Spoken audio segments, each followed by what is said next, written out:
The alarm bells rang through every corridor of the colony ship Perseverance. Red lights flashed in desperate patterns as 40,000 souls realized they were about to die in the cold darkness of space.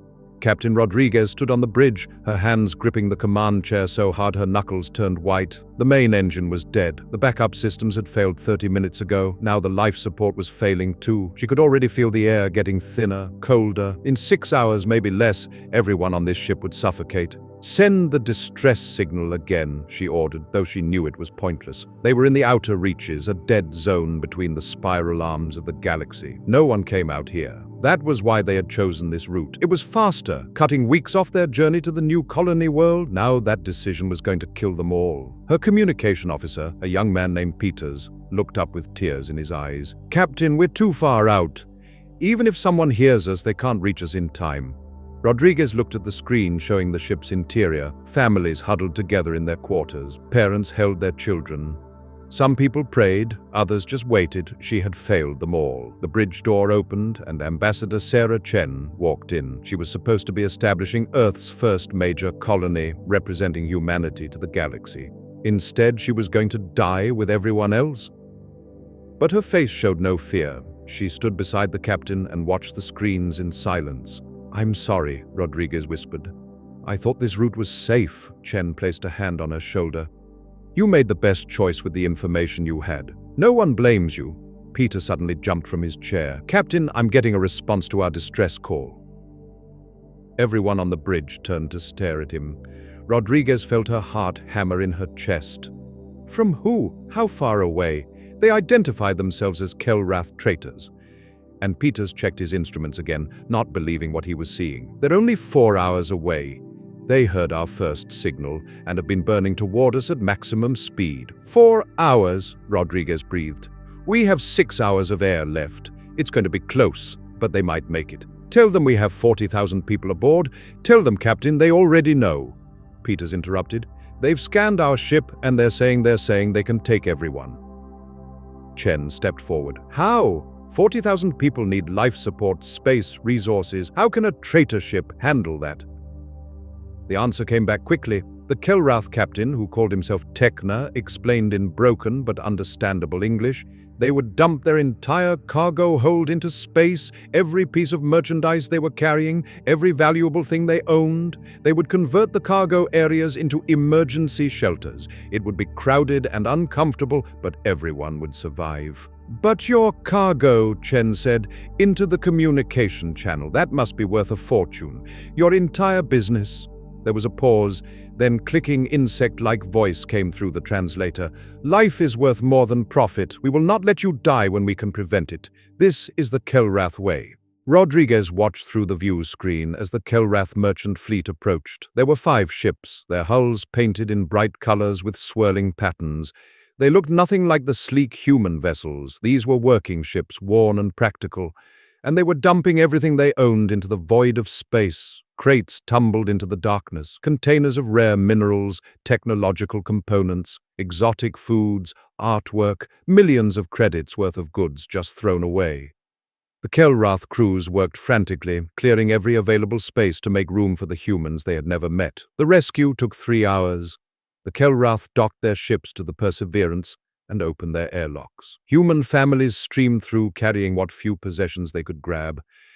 The Kelrath crew members guided them gently, their mandibles clicking in what might have been reassuring sounds. They were tall, their bodies covered in chitinous plates that shimmered green and blue under the lights. Their large compound eyes reflected the frightened faces of human children, but their movements were careful, kind. Chen was one of the last to leave the Perseverance. She stood with Captain Thechner in the cargo hold of his flagship, now crammed with humanity. The space smelled strange to her, alien, but it was warm and the air was good. Around her, families were reunited, people were crying with relief, children were actually laughing. "Captain Thechner," she said formally, "on behalf of humanity and the United Earth Government, I thank you. You have saved 40,000 lives today. We owe you a debt that can never be fully repaid." Thechner waved his upper appendages in a gesture the translator interpreted as dismissal. "We seek no debt. We seek no payment. What we did is simply what must be done. When someone is drowning, you pull them from the water. You do not ask for payment afterward. Perhaps that is your way?" Chen said quietly, "but it is not ours. Let me be very clear about something, Captain. Humanity never forgets a kindness shown to us in our darkest hour. What you did today will be remembered. I promise you that." The Kelrath captain tilted his head in what might have been confusion. His translator was having trouble with the nuances of her tone. "We ask nothing. We want nothing. We are simply glad we heard your call." Chen smiled, but there was something fierce in her expression. "You don't understand, Captain. We never forget, and someday when you or your people need us, we will be there. I don't care if it takes 10 years or 1,000, humanity will remember." The Kelrath carried the survivors to the nearest human outpost, a journey of 2 weeks in cramped conditions. They refused any payment, though Earth offered millions. They refused honors and medals.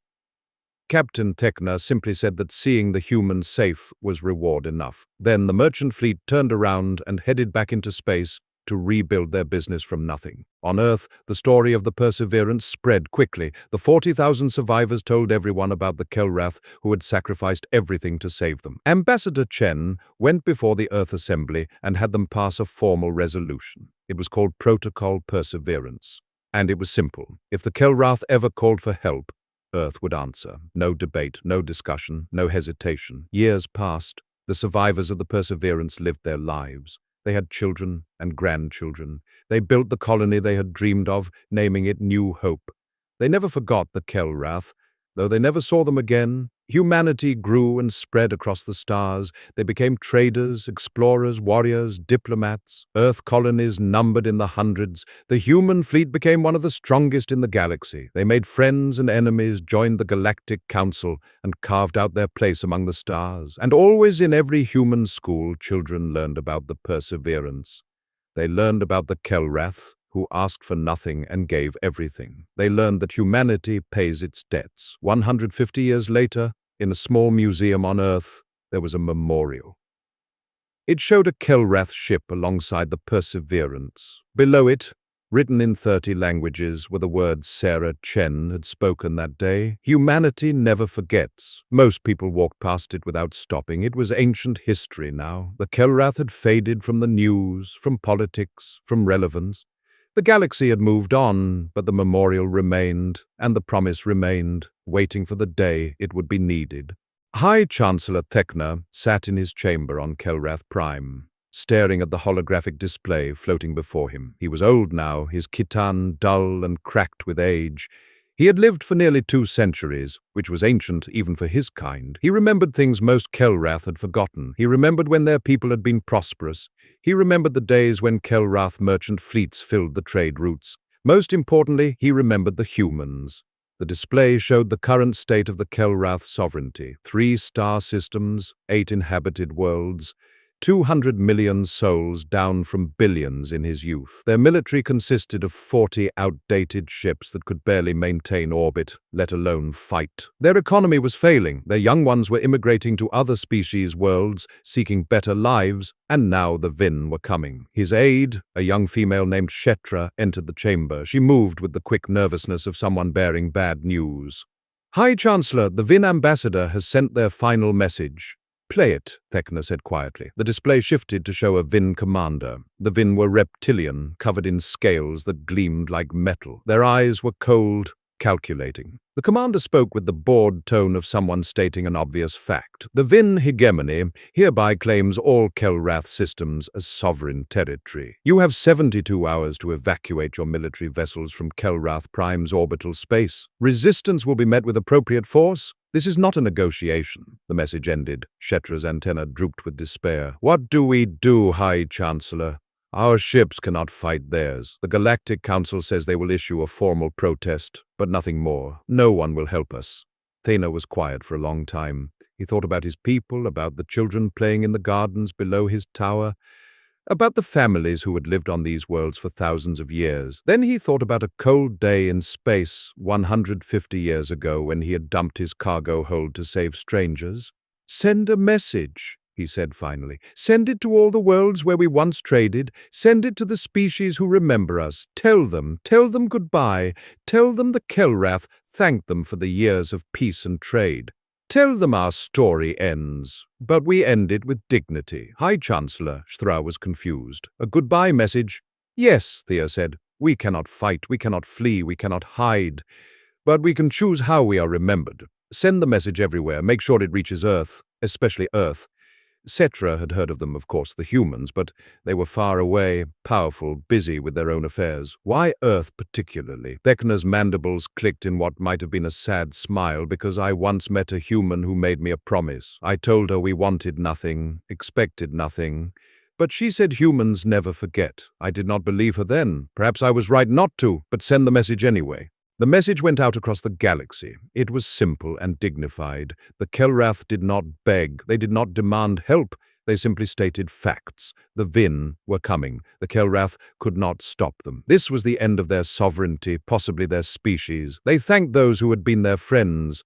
They wished the galaxy well. On hundreds of worlds, the message was received and filed away. Most governments issued polite statements of regret. Some sent sympathy. None offered help. The Vin were too powerful, too dangerous.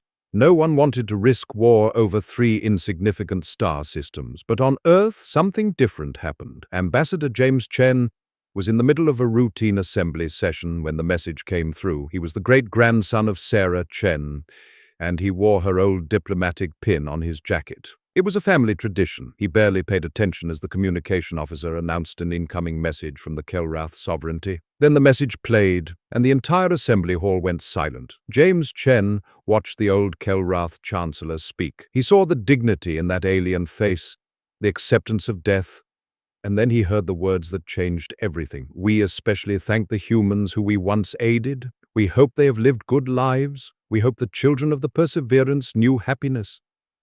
The chamber stayed silent for 10 full seconds after the message ended. Then James Chen stood up.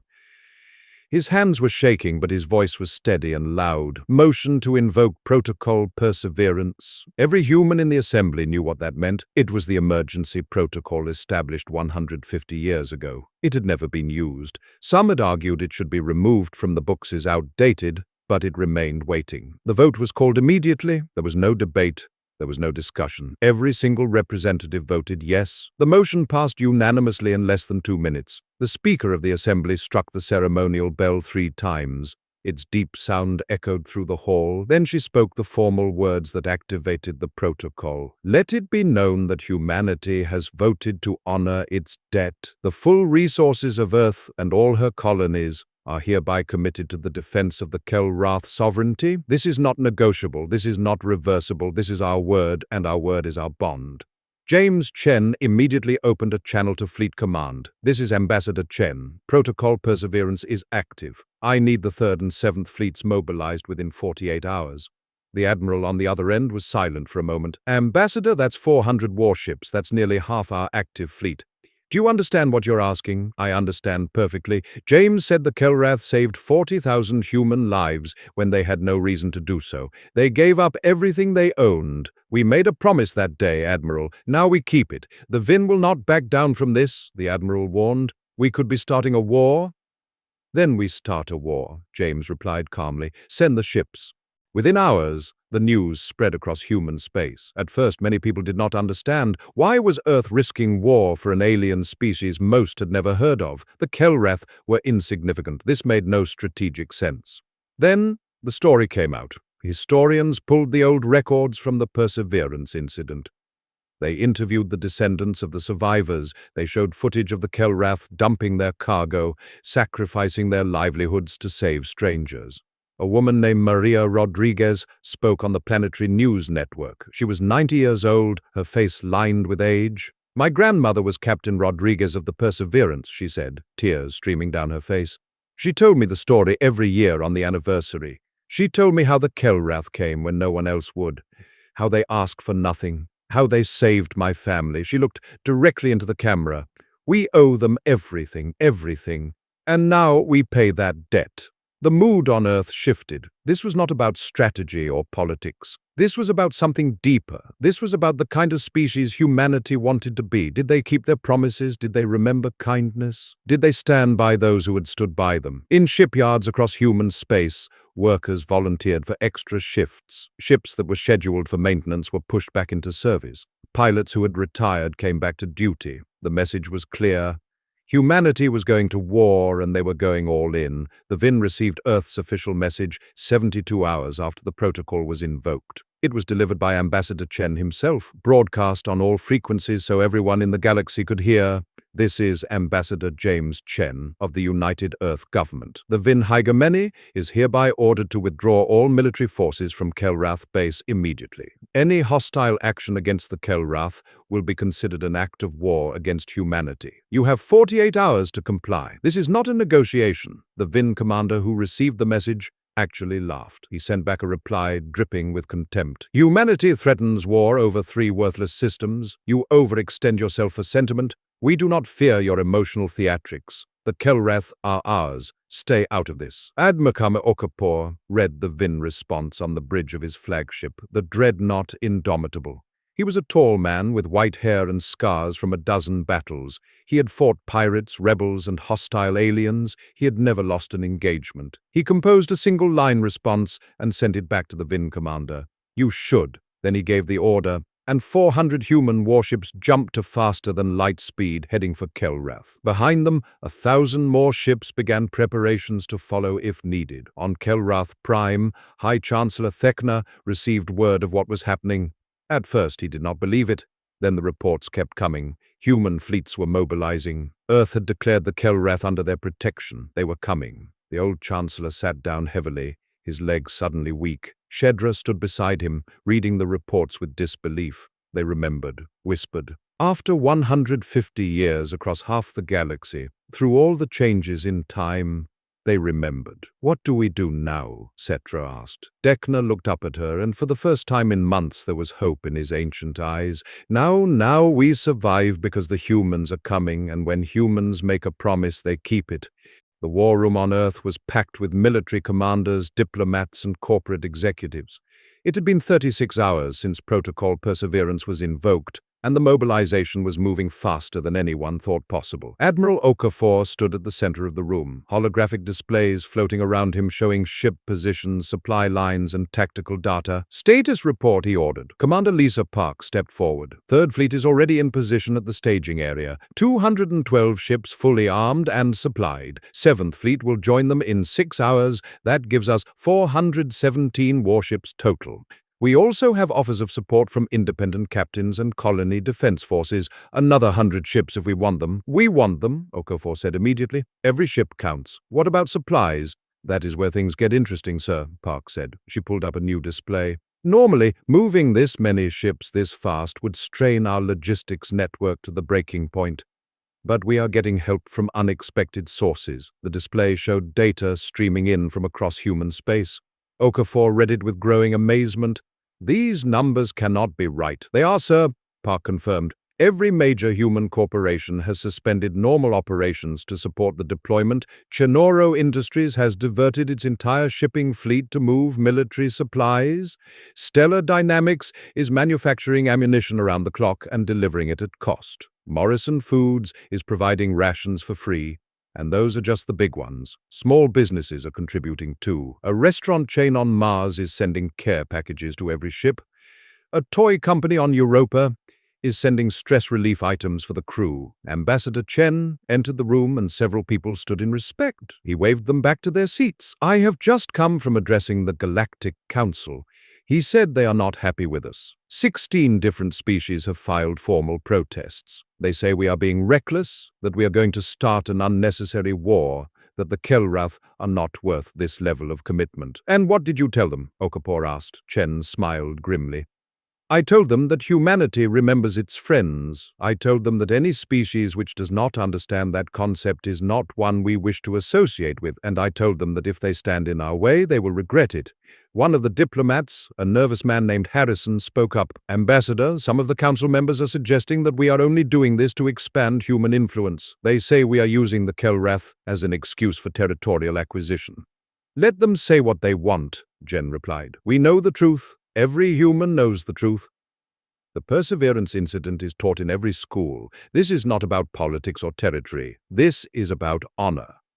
A communication officer interrupted. Sir, we are getting incoming messages from other species. A lot of them. More protests, Chen asked tiredly. No, sir. the officer said, looking confused.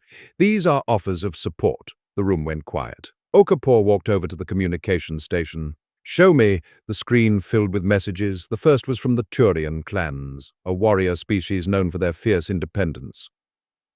The Turian clans recognize the honor in humanity's actions. "We pledge 12 warships to assist in the defense of the Kelrath. We ask no payment except the right to fight beside you." Another message came from the Osiran free traders, merchants who traveled the space lanes. "Humanity once helped us negotiate fair trade agreements when larger species tried to exploit us. We have not forgotten. We offer our cargo ships to move your supplies and our small defense fleet to scout for you." More messages came in. The Zephyr Collective sent medical ships. The Granite clans offered engineers. Individual captains from a dozen species volunteered their vessels.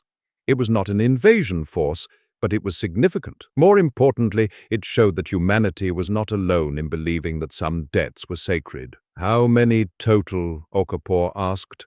The communication officer did quick calculations. "If we accept all offers, we will have another 80 ships from other species. Not all are military vessels, but they can support the effort." Chen nodded slowly. "Accept them all. Let the galaxy see that this is not just humanity's fight. This is about principle. Any species that values honor and loyalty is welcome to stand with us."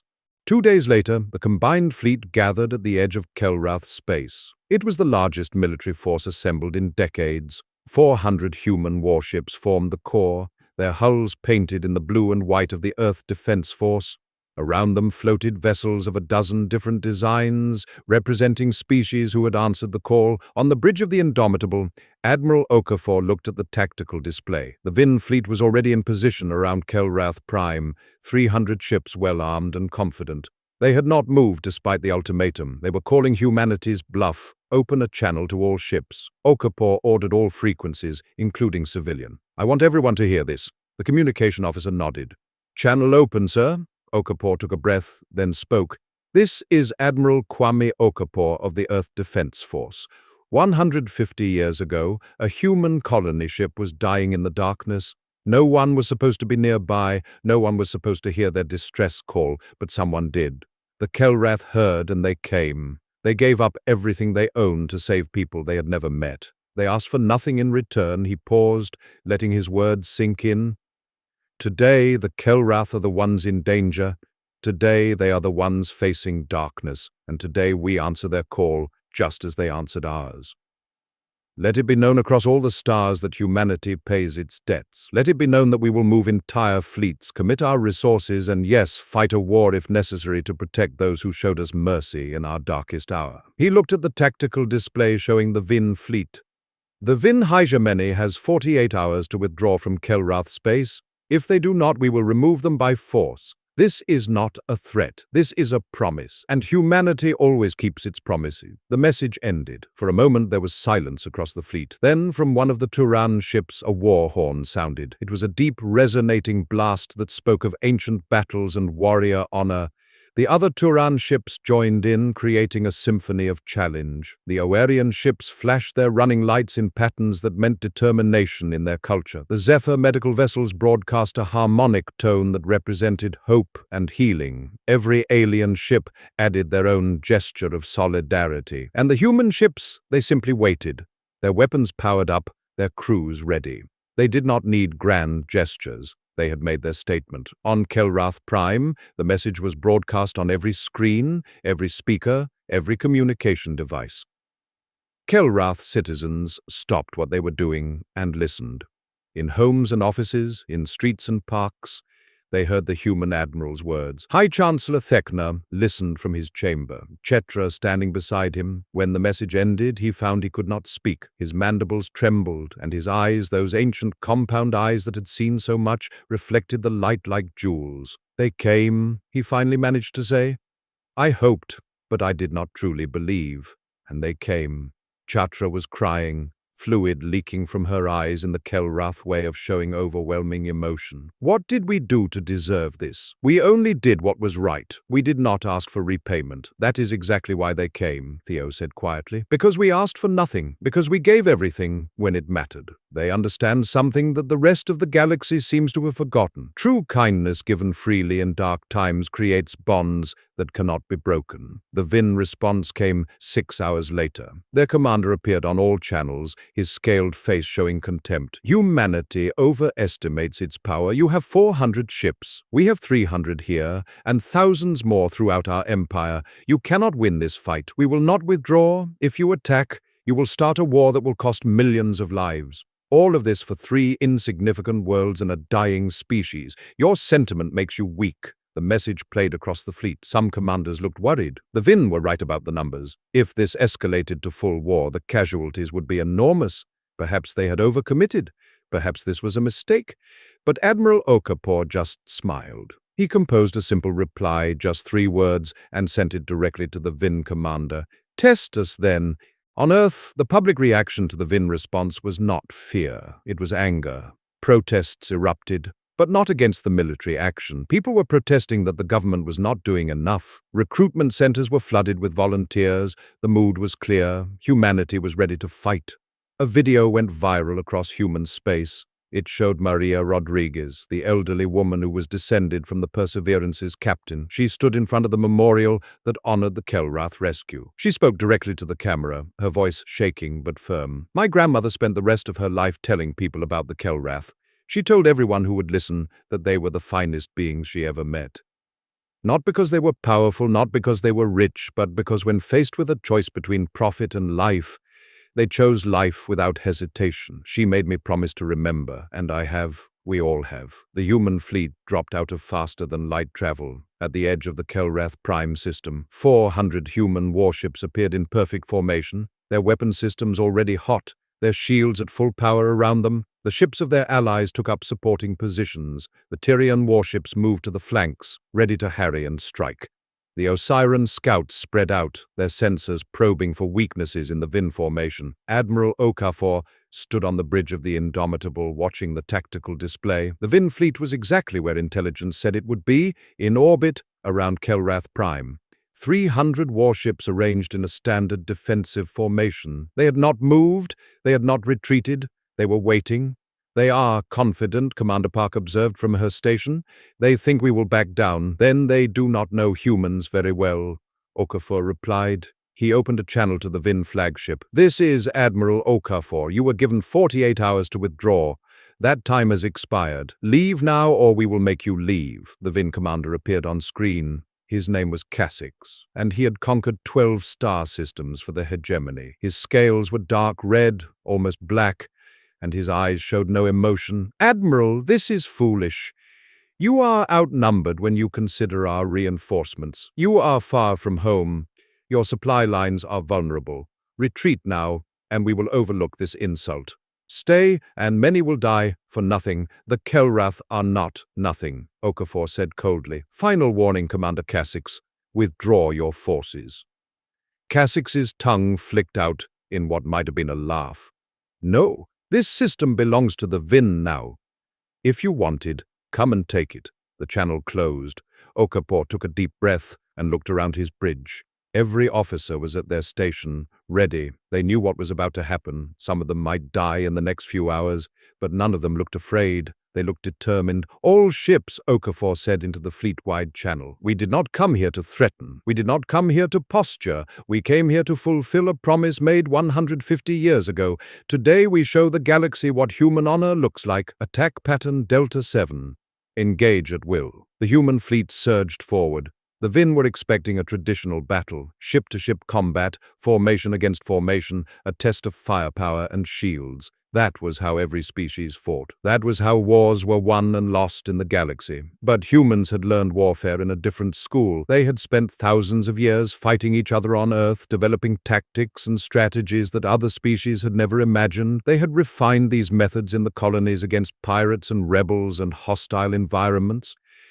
And now they brought all of that knowledge to bear. The first wave was not ships, it was drones, thousands of them, small and fast, launched from the human vessels.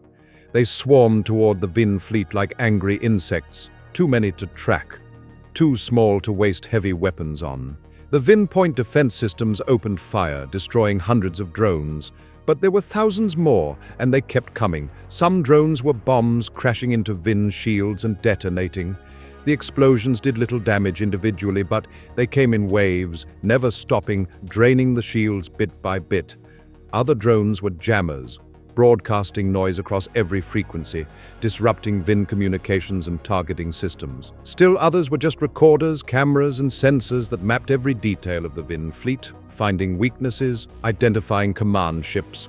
"Their formation is breaking apart," Park reported. "The drones are forcing them to spread their point defense fire. They cannot maintain tight coordination." "Good," Okafor said. "Second wave launch." The second wave was missiles, not the massive ship killers that most species used. Those were too slow, too easy to intercept. Human missiles were fast and smart, using the drone data to find gaps in the Vin defense. They came from unexpected angles, using the wreckage of destroyed drones as cover. When the Vin shields were weakest, that was when the missiles struck. A Vin cruiser took 3 missiles to its port side. Its shields flared and failed. The shippers spun out of formation, trailing atmosphere from a dozen breaches. It was not destroyed, but it was out of the fight. "They are adapting," Park warned, adjusting their point defense patterns. "Then we adapt faster," Okafor replied. "All ships' weapons free. Engage your designated targets now." Now the human warships themselves entered the battle, but they did not come in straight lines, did not advance in parade formation. They came in clusters, supporting each other, covering each other's weaknesses. When a Vin ship focused on one human vessel, 2 others would hit it from different angles. When the Vin tried to return fire, the human ships scattered, making themselves difficult targets, then reformed to strike again. The Tyrian ships swept around the flanks, their plasma cannons tearing into Vin engines and weapon systems. They did not try to destroy, just to disable. A ship without engines could not fight. A ship without weapons was no threat. The battle was chaotic, nothing like the organized fleet actions the Vin were used to. There was no battle line, no clear front. It was 3-dimensional chaos, with ships moving in all directions, attacking from every angle. And through it all, the human drones kept coming, never stopping, always adapting. On Kellrath Prime, millions watched the battle on screens across the planet. They saw their old, outdated defense fleet trying to help, but mostly staying back as the Admiral had ordered. They saw the human ships moving like schools of fish, coordinated but fluid. They saw Vin vessels taking damage, falling back, trying desperately to regroup. High Chancellor Thekna watched from his chamber, Chetra translating the tactical displays for him. He was old and his eyes were not what they once were, but even he could see that something unprecedented was happening. "The humans fight like no one else," Chetra breathed. "Look how they move, like water flowing around rocks, like wind through trees. I have never seen anything like it." "Because most species fight to prove strength," Thekna said quietly. "Humans fight to win. There is a difference." On the Indomitable's bridge, alarms suddenly blared. "Admiral, multiple FTL signatures incoming," Park shouted. "Vin reinforcements." Okafor watched as 70 more Vin warships dropped out of FTL behind their position. The tactical display turned red with warnings. They were now outnumbered. If the fresh Vin forces joined the battle, the odds would shift dramatically. But Okafor was smiling. "Right on time," he said. He opened a channel. "Captain Williams, you are clear to engage." From behind the newly arrived Vin ships, another group appeared on sensors. 50 human vessels that had been hiding in the system's asteroid field, waiting in silent running mode, undetectable until they powered up their weapons. They were older ships, reserve fleet vessels crewed by veterans who had come out of retirement for this fight. The new Vin forces found themselves trapped between 2 human groups. Before they could organize a response, the humans struck. Missiles and railgun fire hammered into the confused Vin ships. Several took critical damage in the first 30 seconds. "Admiral Cassix is breaking formation," Park reported. "His flagship is retreating toward the outer system." "Let him run," Okafor said. "Focus on the ships that remain. Disable. Do not destroy if possible. I want them to carry a message back to the Vin hegemon." The battle continued for 2 more hours. It was brutal and intense. But the outcome became clear quickly. The Vin tactics simply could not cope with the human approach. Every time they tried to regroup, human ships would strike from a new direction. Every time they tried to focus fire, their targets would scatter, their communications were jammed, their sensors confused by the constant drone harassment. One by one, Vin ships were disabled or forced to retreat. Some fought to the end and were destroyed, but most broke and ran when it became clear they could not win. By the time the battle ended, over 200 Vin ships were fleeing the system. 40 more floated dead in space, their crews already being rescued by the medical ships. Only 20 had been completely destroyed, and even then the humans had tried to give them chances to surrender. The human fleet had lost 12 ships, with 23 more heavily damaged. The Tyrian forces had lost 5. The casualties were not light, but they were far less than anyone had expected. As the last Vin vessel fled the system, Okafor opened a channel to Kellrath Prime. "Hi, Chancellor Thekna, this is Admiral Okafor. The Vin have been driven from your space. Your worlds are secure." On the planet below, Kelrath citizens poured into the streets. They did not cheer at first. They simply stood there looking up at the sky, watching the human ships on the view screens. It seemed impossible. They had been saved. After 150 years, the debt had been repaid. Then someone started the traditional Kelrath hum of gratitude. It was a deep, resonating sound that Kelrath made when words were not enough. Others joined in, and soon millions of Kelrath across the planet were humming together. A single voice of thanks that rose to the stars. In his chamber, Thekna hummed too, his old voice cracking with emotion. Chetra stood beside him, adding her voice to the chorus. "They came," he said again, as if he still could not quite believe it. "Across all that distance, through all that time, they came." 3 weeks after the battle, Ambassador James Chen stood in the Galactic Council chamber. The circular room was filled with representatives from hundreds of species, their voices creating a cacophony of sound as they argued and debated. The topic, as it had been for weeks, was humanity's actions in Kelrath space. The Vin ambassador, a different one since Cassix had been recalled in disgrace, stood at one of the speaking platforms. His voice was angry, humiliated. Humanity attacked Vin forces without provocation. They violated our territorial claims. They must be censured, sanctioned, and forced to pay reparations. Other voices joined in. Some species were concerned about humanity's display of military power. Others worried about the precedent this set. If any species could declare protection over any other, where would it end? The galaxy needed order, structure, rules. Chen waited patiently for his turn to speak. When the moderator finally called on him, he walked slowly to the central platform. The chamber quieted. Everyone wanted to hear what humanity would say. "Honored delegates," Chen began, his voice calm and clear. "I have heard your concerns. I understand your worries, but I want to be absolutely clear about something. Humanity does not apologize for what we did. We would do it again tomorrow if needed, and we will do it again for any species that earns our loyalty the way the Kelrath did."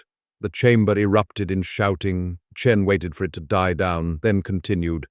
"The Vin claim we attacked without provocation, but they are wrong. The Kelrath asked for nothing, but we heard their goodbye message. We heard them accepting death with dignity. That was all the provocation we needed because 150 years ago, the Kelrath saved 40,000 human lives at tremendous cost to themselves. They created a debt whether they wanted to or not." He looked around the chamber, making eye contact with as many delegates as possible. "Today I'm here to propose something new. The Galactic Council has rules for trade, for borders, for 1,000 small things. But we have no rule about the most important thing of all. Loyalty. We have no protection for species that help others in their darkest moments. Today, that changes." Chen pulled up a holographic document for everyone to see. "This is the Perseverance Doctrine. It is simple.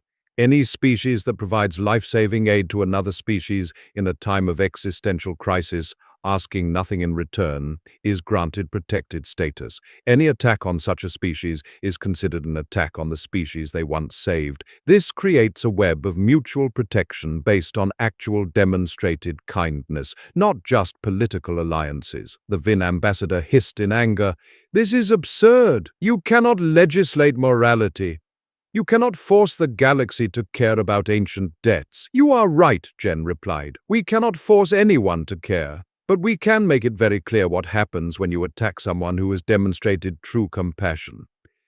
The Vin learned that lesson. We are happy to teach it again to anyone else who needs it." The debate raged for hours. Some species supported the doctrine, others called it interference. But in the end, something unexpected happened.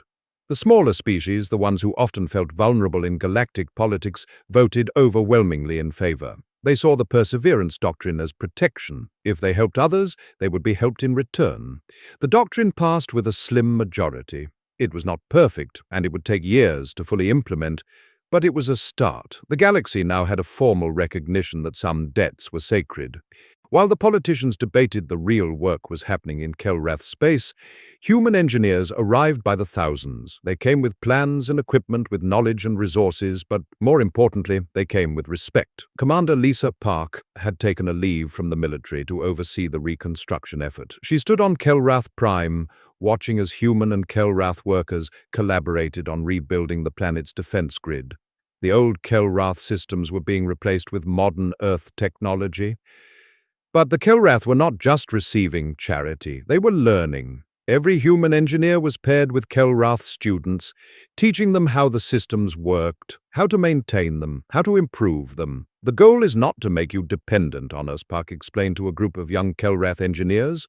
"The goal is to give you the tools to defend yourselves. We will not always be here, but the knowledge we share will be yours forever." One of the young Kellrath, a male named Kretnor, raised his claw hesitantly. "Why do you do this? You have already saved us. You owe us nothing more. Why continue to help?" Park smiled.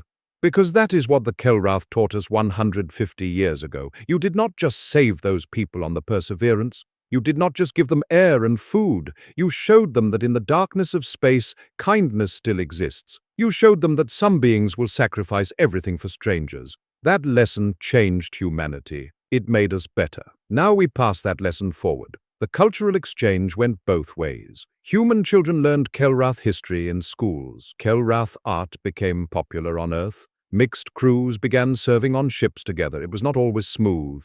There were misunderstandings, cultural clashes, moments of friction, but both species worked through them because both species understood that this relationship was built on something real. High Chancellor Thekna, now too old to handle daily governance, spent his final years as an ambassador of cultural exchange. He traveled to Earth, the first Kellrath leader to do so. When he arrived, he was greeted by a crowd of over 1 million humans. They lined the streets holding signs thanking the Kellrath, singing songs of gratitude. Many were descendants of the Perseverance survivors. Maria Rodriguez, now 95 years old and in a wheelchair, was brought to meet him. She looked up at the old Kellrath Chancellor, this being who had saved her family, and tears rolled down her weathered face. "Thank you," she said simply. "Thank you for my life. Thank you for my children and grandchildren. Thank you for proving that goodness exists in this universe." Beckner's mandibles trembled. He knelt down, bringing his face level with hers. In broken English, with his natural clicking accent, he replied, "Thank you for remembering. Thank you for teaching the galaxy what loyalty means. You humans, you are something special." The old woman smiled. "So are you." The years continued to pass. The Kellrath population, boosted by medical technology and economic stability, began to grow again. New colonies were founded. The Kellrath military, trained by human advisors and equipped with modern technology, became capable of defending their space. They would never be a major power, but they would never be helpless again. The Vin never came back. The defeat in Kellrath had been humiliating, but more than that, it had been educational. They learned that some species valued things other than power and territory. They learned that attacking those who had shown compassion was not just strategically foolish, it was morally indefensible. The Vin Empire did not fall, but it became more cautious, more respectful of boundaries. Other species took note. The Perseverance Doctrine began to shape galactic politics in subtle ways. Species began helping each other more openly, knowing that such actions created bonds of protection. The galaxy did not become a utopia, but it became a little bit better. 50 years after the battle, a monument was unveiled on Kellrath Prime. It was built in the central square of the capital city where millions could see it. The monument showed two figures, a Kelrath standing beside a human, their appendages clasped together. The Kellrath figure looked remarkably like the old recordings of Captain Thekna. The human figure was Ambassador Sarah Chen, the woman who first made the promise. The inscription was written in both languages and dozens of others. It read, "They came when we fell. We came when they called." This is the way of true civilizations. At the unveiling ceremony, Ambassador Chen's great-great-granddaughter stood beside the current Kellrath High Chancellor. They were friends, these two, having grown up together in the new era of human-Kelrath cooperation. The human woman named Sarah, after her ancestor, spoke to the crowd. My great-great-grandmother made a promise 150 years ago. She said, "Humanity never forgets." Today we have kept that promise, but this monument is not about the past. It is about the future. It is a reminder to every generation that will come after us. Kindness matters, compassion matters, and when someone shows you mercy in your darkest hour, you remember. You remember, and when their hour comes, you stand with them, no matter the cost. The Kellrath Chancellor, a young female named Thor, named after the old High Chancellor Thecna, as was tradition, spoke next. Her voice was strong, confident. The Krath were dying, our species was fading. We had accepted our end. Then humanity came. They did not come for profit or territory. They came because 150 years ago we did the right thing. We showed kindness to strangers, and that kindness given freely, expecting nothing, created a bond that saved our species. She looked at Sarah, then at the monument, then at the crowd of thousands of humans and Kelrath standing together. Our children will learn this story, their children will learn it. For as long as the Kelrath exists, we will remember, and we will teach the galaxy what humanity taught us. That true strength is not in weapons or ships. True strength is in keeping your word, in standing by those who stood by you.